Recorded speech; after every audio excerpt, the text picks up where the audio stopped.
ہم وہی کہیں گے جو ہمارا دین ہم کو بتاتا ہے، عمل کرو تو تمہارا بھلا ہے۔ السلام علیکم ورحمۃ اللہ تعالی وبرکاتہ۔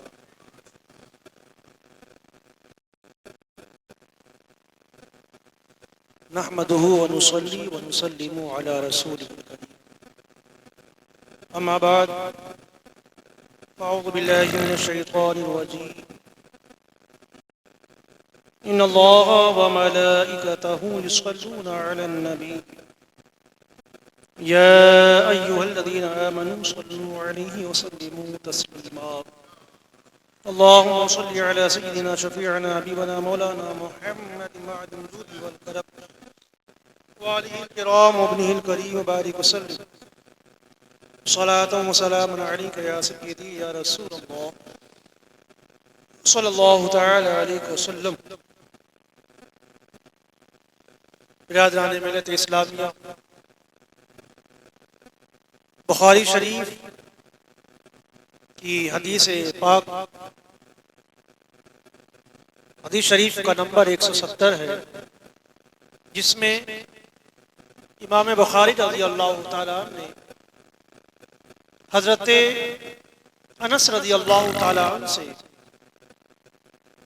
ایک واقعے کو نقل کیا اور اس واقعے سے کئی مسائل نکلتے ہیں۔ اسی اعتبار سے میں نے اس حدیث کو اپنا موضوع سخن بنایا۔ حدیث کے الفاظ، اس کی توضیح اور تشریح سماعت کرنے سے پہلے وہ واقعہ کیا ہے، آپ اس واقعے کو سماعت کریں، سمجھیں، تاکہ آنے والی باتوں کو سمجھنے میں آسانی۔ واقعہ یوں تھا کہ ایک مرتبہ کچھ لوگ مدینہ شریف میں آئے، قریب ایک روایت میں 7 آدمی تھے، ایک روایت میں 8 آدمی تھے، 2 قبیلے کے لوگ، ایک عقل ایک قبیلہ ہے، قبیلے کا نام ہے عقل اور دوسرے قبیلے کا نام ہے عرینا۔ تو 8 آدمی آئے مدینہ شریف میں، انہوں نے اسلام کو قبول کیا، کچھ دن رہنے لگے، لیکن وہ اتنے بدطینت خبیث قسم کے لوگ تھے کہ مدینہ کی آب و ہوا انہیں راس نہیں آئی، بیمار رہنے لگے، استسقاء کی بیماری ہو گئی۔ تو آقا کریم صلی اللہ علیہ وسلم نے حکم فرمایا کہ تم لوگ مدینے سے دور ایک آبادی ہے جہاں پر زکوٰۃ کے اونٹ رکھے جاتے تھے، زکوٰۃ وصولہ جو جاتا تھا اس میں اونٹ جو آتے تھے، وہ اونٹ جہاں رکھے جاتے تھے آبادی سے باہر مدینہ شریف، آقا نے فرمایا تم سب وہاں جا کے رہو، وہاں رہو، اور تمہارا علاج کیا ہے؟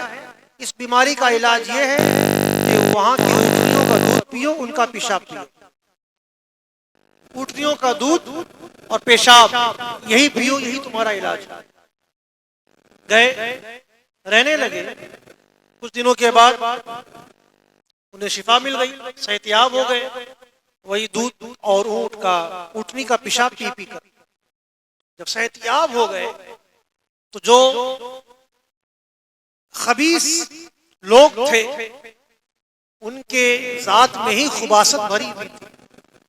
ان لوگوں نے، وہ جو چرواہے تھے، آقا کریم صلی اللہ علیہ وسلم نے جن صحابہ کرام کو اونٹ کی رکھوالی کے لیے، اونٹ کو چرانے کے لیے جن کو مامور رکھا تھا، ایک روایت میں کہ کئی چرواہوں کو ان لوگوں نے قتل کر دیا، ہاتھ کو کاٹا، پیر کو کاٹ ڈالا، آنکھیں پھوڑ دی، زبان میں کانٹے چبو دیے، بڑی بڑی دردناک شہادت ہوئی ان صحابہ کرام کی۔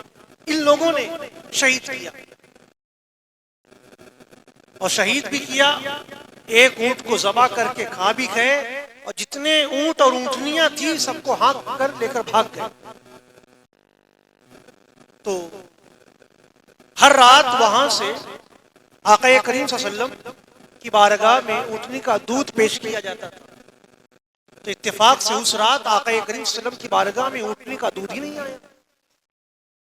تو جب اونٹنی کا دودھ نہیں پہنچا، یہ واقعہ ہے رات کا، ان لوگوں نے رات میں تمام کام کیا، خبر پہنچی صبح لیکن وہ دودھ نہیں آیا رات میں، تو آقا کریم صلی اللہ علیہ وسلم نے ان لوگوں کے لیے بد دعا فرمائی، اللہم آتش من عطش علی محمد صلی اللہ علیہ وسلم لیلۃ، اے اللہ آج کی رات جس نے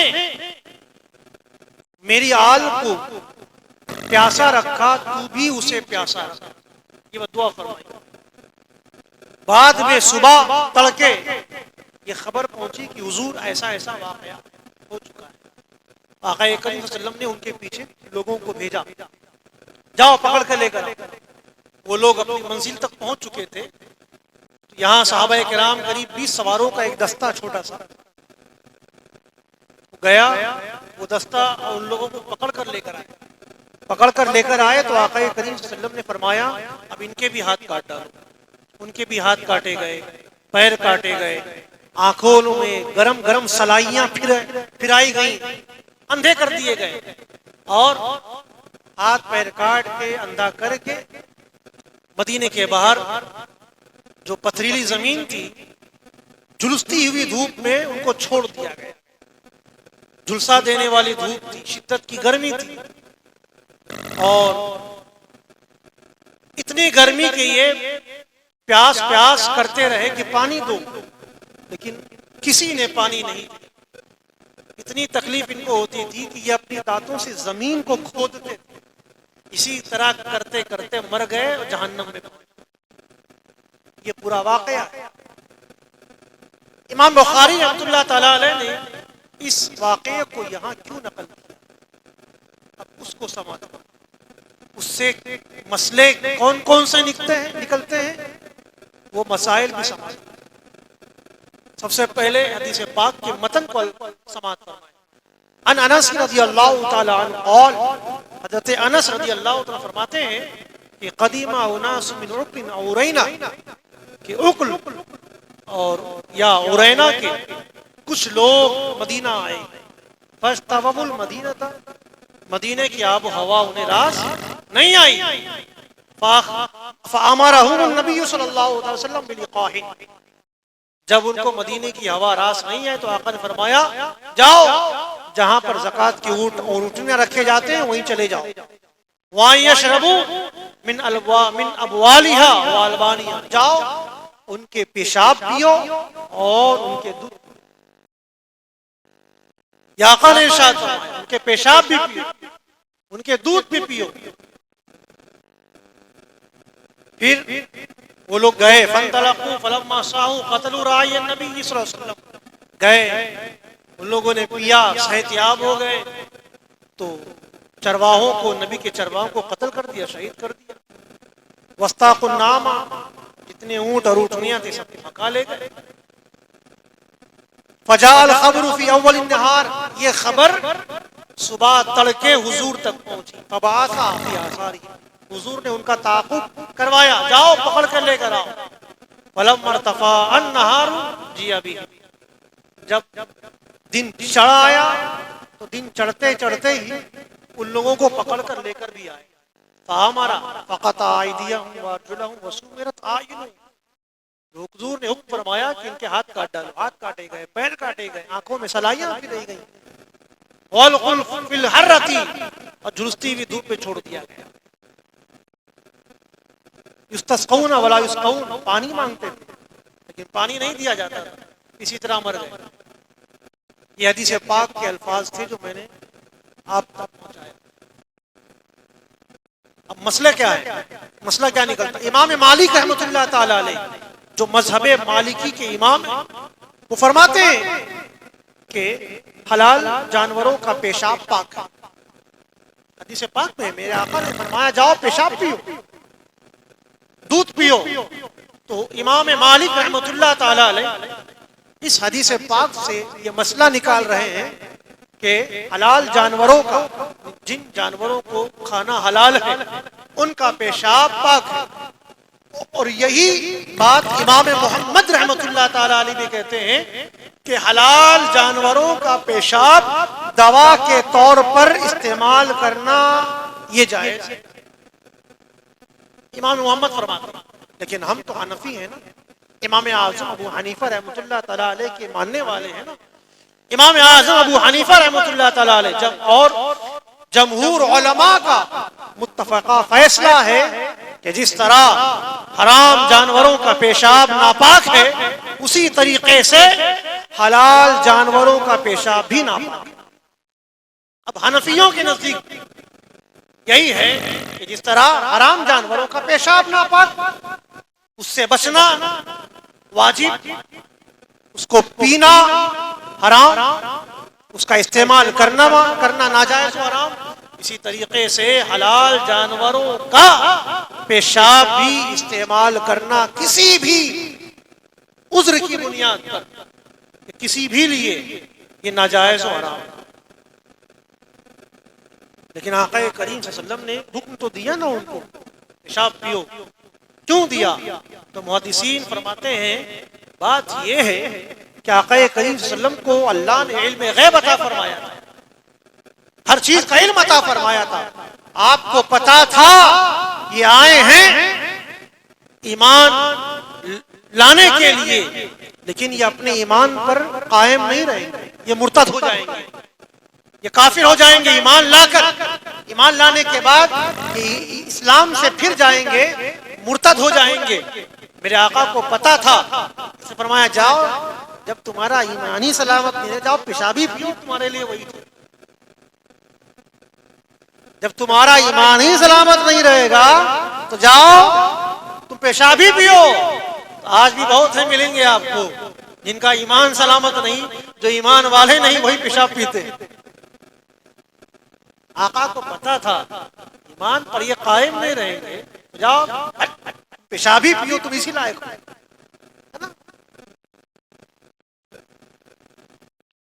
اور اس لیے امام اعظم ابو حنیفہ رحمۃ اللہ تعالی علیہ فرماتے ہیں کہ حلال جانوروں کا بھی پیشاب ناپاک, حرام جانوروں کا پیشاب بھی ناپاک.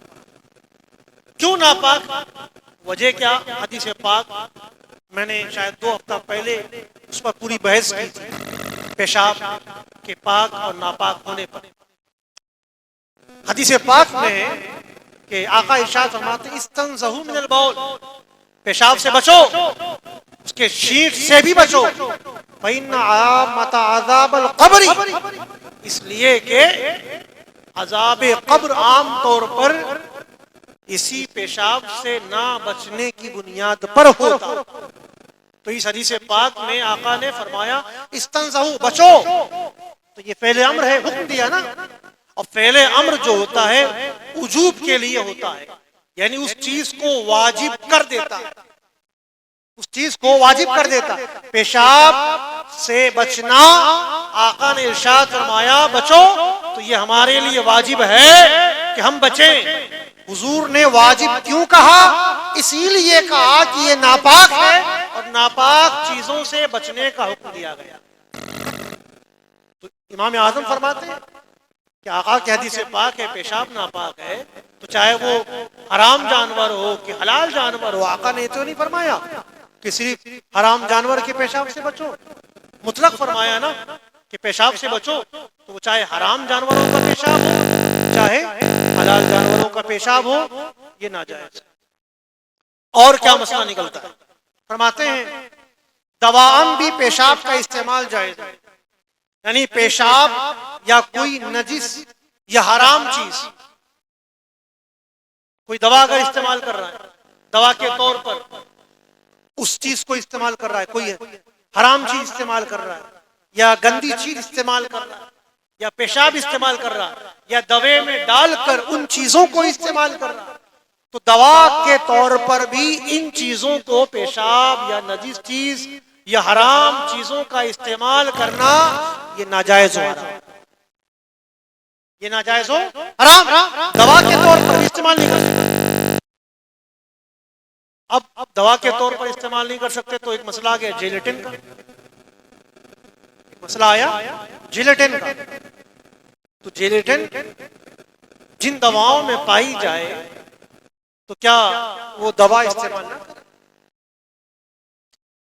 بریلی شریف میں جو ہر سال سیمینار ہوتا ہے ان سیمینار کے 16ویں سال میں جو 16واں سیمینار ہوا تھا سرکار تاج الشریعہ علماء کی موجودگی میں، اس میں اس چیز پر بحث کی گئی تھی، جیلیٹن آمیز دواؤں کا حکم کیا ہے؟ تو اس میں فیصلہ یہی ہوا تھا کہ جن جیلیٹن کے بارے میں یہ یقین سے ثابت ہو کہ یہ حرام چیز سے بنا ہے تو اس سے بچنا واجب ہے، اور جس سے جب یہ ثابت نہ ہو، یقین نہ ہو کہ یہ جو جیلیٹن والی دوائیں ہیں اس جیلیٹن میں واقعی حرام چیزوں کو استعمال کیا گیا ہے، یہ پتہ نہیں ہے، تو ایسی صورت میں استعمال کیا جا سکتا ہے۔ پھر آگے یہ بھی ہے کہ جب مارکیٹ میں، بازار میں ہر طرح کی دوائیں مل رہی ہیں، حرام والی اور بغیر حرام والی، تو ایسی صورت میں عام مسلمانوں کے لیے ضروری نہیں کہ وہ تحقیق کرتے بیٹھے بھئی یہ جیلیٹن ہے تو کون سی جیلیٹن ہے، اس میں حرام چیز ہے کہ نہیں ہے۔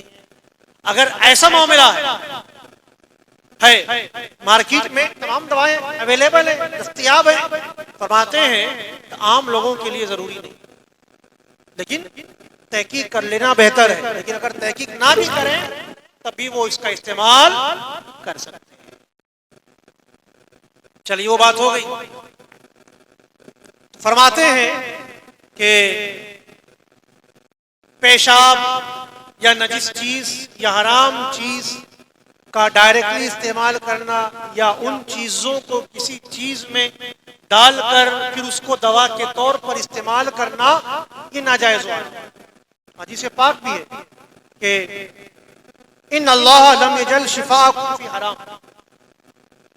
آقا ارشاد فرماتے ہیں اس لیے کہ حرام چیزوں میں اللہ نے تمہارے لیے شفا رکھی ہی نہیں، حرام چیزوں میں تمہارے لیے شفا ہے ہی نہیں۔ کیوں؟ کیونکہ حرام چیزوں کا حرام ہونا تو یقینی ہے نا، یہ حرام ہے، یقین ہے، اور شفا ملنا یقین ہے کیا؟ یہ دوا کھاؤ گے تو یقینی طور پر شفا مل جائے گی؟ یقین نہیں نا، ظن ہے، گمان ہے، ایک خیال ہے، ایک سوچ ہے کہ انسان ہاں ہو سکتا ہے یہ دوا کھا لو شفا مل جائے گی، تو اس دوا سے شفا ملنا یقینی نہیں ہے، لیکن اس دوا کا یعنی حرام دوا کا حرام ہونا تو یقینی ہے نا، تو جب یقینی ہے تو اس سے بچو۔ اور آقا کی حدیث پاک بھی، اور آگے کسی صاحب نے حضور کی بارگاہ میں عرض کیا حضور شراب کو دوا کے طور پر استعمال کیا جا سکتا ہے؟ شراب دوا ہے؟ آقا فرماتے نہیں، لا لیکنھا داؤن، یہ دوا نہیں بلکہ یہ بیماری ہے۔ شراب کو بھی اگر کسی چیز میں ڈال کر استعمال کیا جائے یا یوں ہی اس کو دوا کے طور پر استعمال کیا جائے یہ ناجائز و حرام ہے۔ ایک اور حدیث پاک ہے کہ نہى النبی صلی اللہ علیہ وسلم عن الدواء الخبیث، آقا کریم صلی اللہ علیہ وسلم نے خبیث چیزوں سے دوا کو استعمال کرنا اس سے منع فرمایا۔ تو یہ مسئلہ یہاں سے نکلا۔ اب لوگوں کے ذہن میں یہ چیز آ سکتی ہے کہ بارہا کا تجربہ ایسا ہوا ہے کہ جن چیزوں میں حرام چیز کی ملاوٹ ہوتی ہے یا جو حرام چیز ہوتی ہے کبھی کبھی ڈاکٹر کہتا ہے اس کو استعمال کرو، اور لوگ استعمال کرتے ہیں تو ٹھیک بھی ہو جاتے ہیں۔ کبھی کبھار تجربہ ہوتا ہے ایسا، حرام چیز کو دوا کے طور پر استعمال کرنے سے کبھی کبھی فائدہ پہنچتا ہے اور لوگوں کو شفا ملتی ہے، تب کیسے آپ کہہ سکتے ہیں کہ یہ بیماری ہے؟ آقا کی حدیث پاک ہے کہ یہ بیماری ہے، دوا نہیں ہے تمہارے لیے، شفا نہیں ہے، بیماری ہے، ان چیزوں سے دوا نہ کرو۔ تو لوگ کہتے ہیں کہ ایسا تجربہ ہوتا ہے کہ لوگوں کو شفا ملتی ہے، تو پھر اس کا جواب کیا ہے؟ اس کا جواب یہی ہے کہ جن چیزوں کے بارے میں شریعت نے کہہ دیا یہ حرام ہے تو سمجھ لو وہ چیز انسان کے لیے کبھی بھی نقصان یہ فائدے مند نہیں ہو سکتی، ہمیشہ نقصان ہی ثابت ہوگی۔ اگر کبھی فائدہ ثابت ہو گئی تو فائدے سے زیادہ نقصان ہوگا، یاد رکھیے گا۔ شریعت نے جن چیزوں کو حرام کہہ دیا اگر کوئی کہے دوا کے طور پر استعمال کرنے سے فائدہ ہوگا تو کبھی کبھار اگر فائدہ ہو بھی گیا تو فائدہ کم ہوگا، نقصان زیادہ ہوگا۔ شراب کو لے لو، شراب کو دوا کے طور پر استعمال، یا شراب کو دوا دوسری چیز میں ڈال کر دوا کے طور پر استعمال کیا، فائدہ ہو گیا تو اس کا نقصان بھی تو دیکھو، اس کے نقصان کتنے ہو سکتے ہیں۔ شراب کو استعمال کرنے سے انسان کی عقل معوف ہو جاتی ہے، دماغ کام کرنا بند کر دیتا، تو کیا ہے، کم تکلیف دہ بات ہے، کم مضر ہے یہ تو بہت بڑی مضر کی بات ہے کہ اگرچہ ایک لمحے ہی کے لیے کیوں نہ انسان کی عقل چلی جاتی ہے لیکن جاتی تو ہے، تو تکلیف دہ تو بات ہے اس میں۔ اسی لیے کہا شریعت نے کہ ایسی چیزوں کو دواعن بھی استعمال کرنا ناجائز ہے۔ اور کیا مسئلے نکلتے ہیں کہ اس حدیث سے یہ بھی ثابت ہوا کہ آدمی کو اگر کہیں آب و ہوا، کہیں کی آب و ہوا موافق نہ آئے، راس نہ آئے، تو وہ علاقہ چینج کر سکتا ہے۔ یہ مسئلہ یہاں سے ہم وڈالہ میں رہنے آ گئے، وڈالہ ہم کو نہیں بھایا، چلے گونڈی رہنے کے لیے، وہاں بھی نہیں بھایا، کہیں اور چلے گئے، تو یہ ہجرت کرنا یہ بھی ثابت ہوا اس حدیث سے۔ اور تیسرا مسئلہ کیا نکلا کہ زکوٰۃ کے اونٹنیوں سے جو انہوں نے دودھ پیا تھا، وہاں سے یہ بھی ثابت ہوا، وہ مسافر تھے نا، یہ بھی ثابت ہوا کہ اگر مسافر ہے تو وہ زکوٰۃ کے اونٹنیوں کا دودھ استعمال کر سکتے ہیں، مقیم استعمال ہی نہیں کر سکتے، ان کے لیے جائز ہی نہیں۔ یہ ایک مسئلہ یہاں سے یہ بھی نہیں۔ اور اس حدیث پاک سے ایک اور مسئلہ نکلا، اس حدیث پاک سے یہ مسئلہ نکلا کہ لوگوں کو مصلح کرنا جائز ہے۔ مصلح کرنا یعنی ان کو مار کر ان کا چہرہ بگاڑ دینا، ہاتھ پاؤں کاٹ کر پھینک دینا۔ اس حدیث پاک سے معلوم ہوا نا، آقا نے خود ارشاد فرمایا کہ جاؤ ہاتھ کاٹو، پیر کاٹو، آنکھوں میں سلائیاں پھراؤ۔ یہ ہوا اور حکم دیا بھی، لیکن بعد میں یہ حکم منسوخ کر دیا گیا۔ اب شریعت میں مصلح کرنا جائز نہیں، کسی کا ہاتھ پیر کاٹنا یا پھر اس کا چہرہ بگاڑ دینا، اس کو کہتے ہیں مصلح کرنا۔ پہلے جائز تھا، یہ حدیث پاک اس بات کی دلیل ہے، لیکن بعد میں آقا ارشاد فرماتے ہیں نہى النبی صلی اللہ علیہ وسلم عن النہبہ والمصلح، آقا کریم صلی اللہ علیہ وسلم نے مصلح کرنے اور لوٹ کھسوٹ سے منع فرمایا کہ نہیں اب یہ جائز ہے، پہلے جائز تھا۔ جس طرح ہے نا ایک حدیث پاک قبر کی زیارت کے تعلق سے کہ آقا کریم صلی اللہ علیہ وسلم نے پہلے زیارت قبور سے منع فرمایا تھا، بعد میں قبروں کی زیارت کا حکم دیا گیا کہ جاؤ قبروں کی زیارت کرو۔ اسی لیے سنی جو ہوتے مزارات پہ حاضری دیتے، پہلے ناجائز تھا، بعد میں جائز کر دیا۔ ایسے ہی پہلے لوگوں کو مصلح کرنے، مالوں کو لوٹنے کھسوٹنے کا رواج تھا، اور مصلح کرنے کا حکم خود میرے آقا نے دیا، جائز تھا، لیکن بعد منع فرما نہیں، اب لوگوں کے چہروں کو بگاڑا نہ جائے، ان کو مصلح نہ کیا جائے۔ یہ مسئلہ بھی حدیث پاک سے نکلتا۔ پھر ایک اور مسئلہ یہاں سے نکلتا ہے کہ آقا کریم صلی اللہ علیہ وسلم نے گرم سلائیاں کروا کے آگ میں تپا کر ان کی آنکھوں کو پھڑوا دیا۔ اس کا مطلب یہ ہوا کہ لوگوں کو آگ کا عذاب بھی دیا جا سکتا ہے، لوگوں کو آگ میں جلا دیا جائے یا آگ کا چٹکا دیا جائے۔ اسی لیے کہا گیا ہے کہ گھر کی عورتیں کبھی کبھار اپنے بچوں کو چٹکا دیتی ہیں، بہت شرارتی ہو گیا، بہت شرارت کرتا ہے، تو کیا ہے، موم بتی کا چٹکا، اور چھری یا کسی چیز کو، لوہے کی چیز کو آگ میں تپا کر اس کا چٹکا دیتی ہے، یہ سب ناجائز ہوا۔ یاد رکھیے کوئی نہیں دے سکتا۔ یہ حدیث پاک کہہ رہی ہے کہ آگ کا عذاب دیا جا سکتا، لیکن میرے آقا نے بعد میں منع فرما دیا، نہیں، آگ کا عذاب سوائے آگ کے رب کے کوئی نہیں دے سکتا، صرف پروردگار ہی ہے جو آگ کا عذاب دے سکتا ہے۔ تو یہ حکم بھی بعد میں منسوخ ہو گیا، ختم کر دیا گیا۔ نہیں، پہلے یہ جائز تھا کہ آگ کا عذاب دیا جائے، لیکن بعد میں یہ حکم منسوخ ہو گیا، اب آگ کا عذاب یا آگ کی تکلیف دینا شریعت میں ناجائز ہے۔ ایک اور مسئلہ اس حدیث پاک سے نکلا کہ جو مرتد ہو جائے، ایمان لا کر پھر کفر کر بیٹھے، کوئی جملہ کفریہ بول دے، اپنے عمل سے کوئی کفری کام کر بیٹھے، تو اس کی سزا قتل ہے۔ ان لوگوں نے بھی آئے لائے ایمان لے کر آئے، مدینے میں آئے ایمان لے کر آئے، ایمان لانے کے بعد کافر ہو گئے، مرتد ہو گئے، تو اس حدیث پاک سے یہ حکم نکلا کہ مرتد کا حکم ہے قتل، اس کے علاوہ کوئی اور حکم نہیں۔ جو مرتد ہو جائے ایمان لانے کے بعد کفر کر بیٹھے، حالانکہ اب مسئلہ یہاں پر سلطان اسلام کا بھی آ جائے، جہاں سلطان اسلام ہوگا وہیں پر قتل کیا جائے گا۔ اور ایک اور مسئلہ یہاں سے نکلا کہ اگر کوئی مال کسی کا لے لے، کوئی کسی کو قتل کر دے، تو اس کے بدلے میں اس کا ہاتھ پیر کاٹا جائے گا، ہاتھ کاٹا جائے گا، پیر کاٹا جائے گا۔ کسی کو کوئی قتل کر دے تو اس کے بدلے میں قصاص لیا جائے گا، بدلے میں قتل کیا جائے گا۔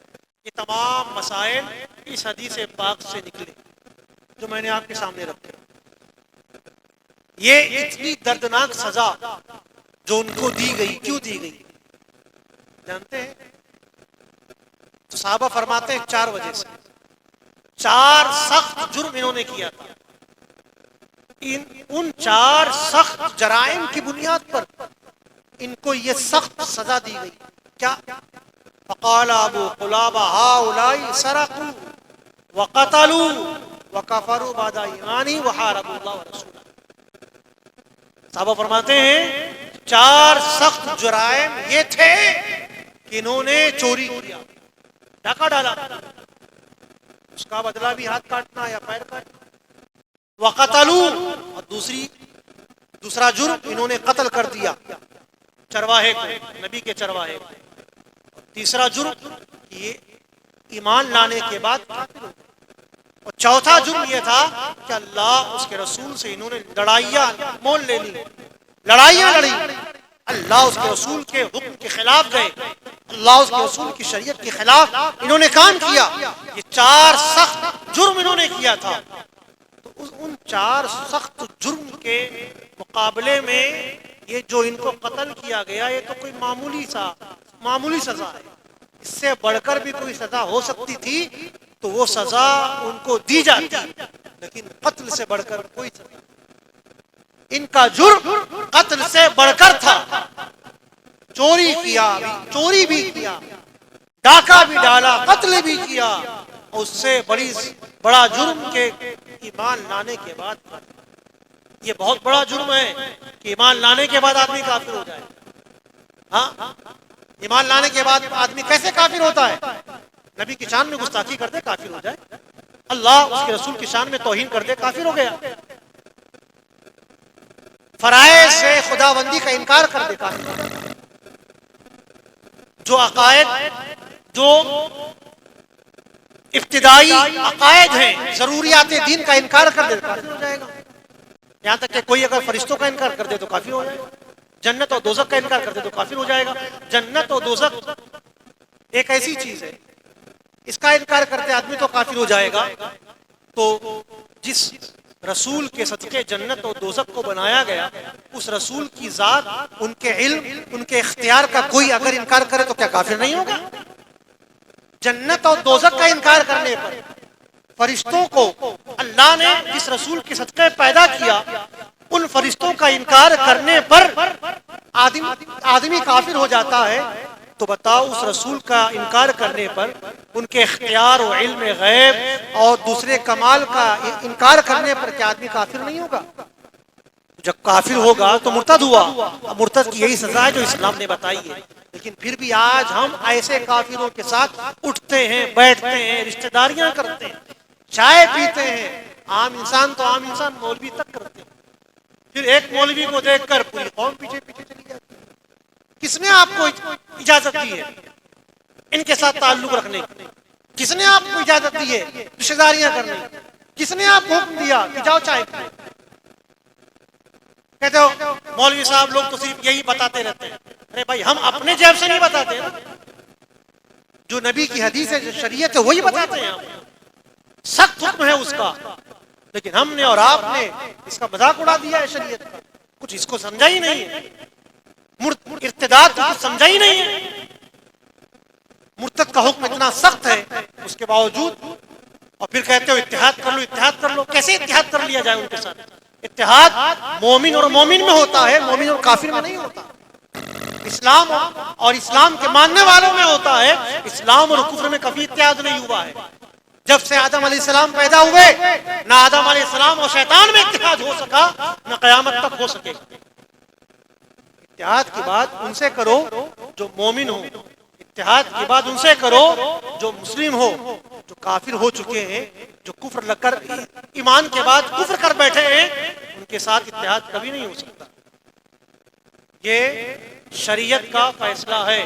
لا تبدیل لکلمات اللہ, اللہ کے فیصلے بدلے نہیں کرتے.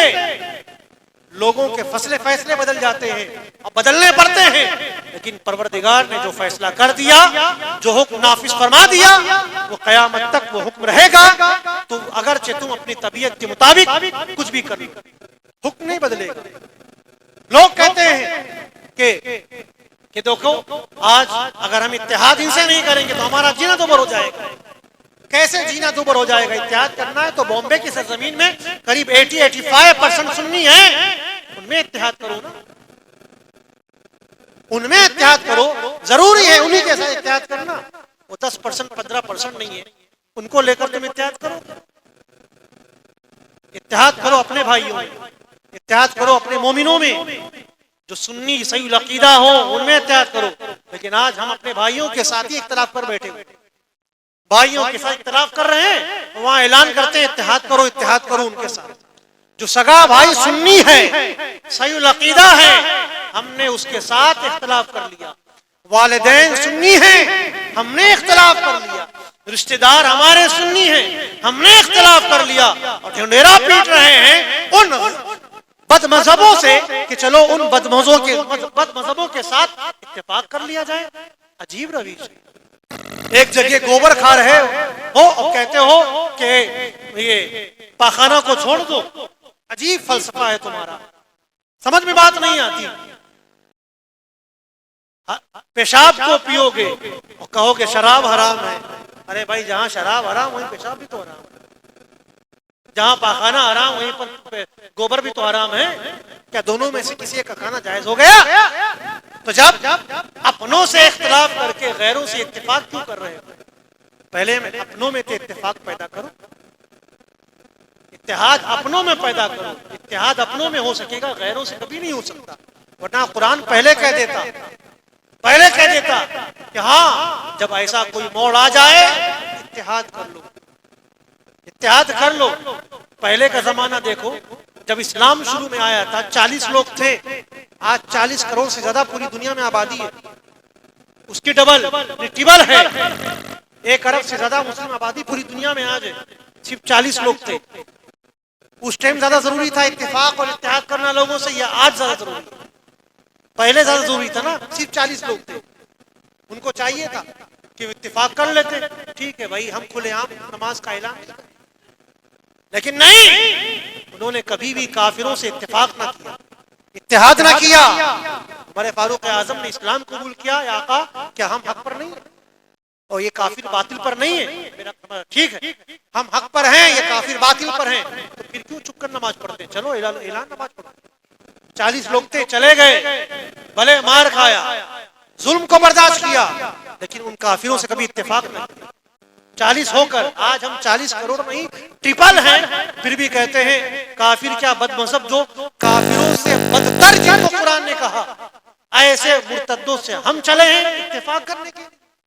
ہمیں ایسوں کی اتفاق کی ضرورت نہیں ہے, نہ کبھی اتفاق ہوا ہے, نہ کبھی اتحاد ہو سکتا ہے. یہ ہم نہیں کہتے, یہ شریعت کہتی ہے, یہی قرآن کہتا ہے, یہی آقا کی حدیث پاک کہتا ہے. یہ باتیں میں نے آپ لوگوں تک پہنچائیں. اللہ تبارک و تعالی ہم سب کو ان تمام باتوں پر عمل کرنے کی توفیق دے. ہم لوگوں کو صحیح دین سیکھنے, اس پر عمل کرنے کی توفیق دے. یا رب العالمین بجاہ النبی کریم صلی اللہ تعالی وسلم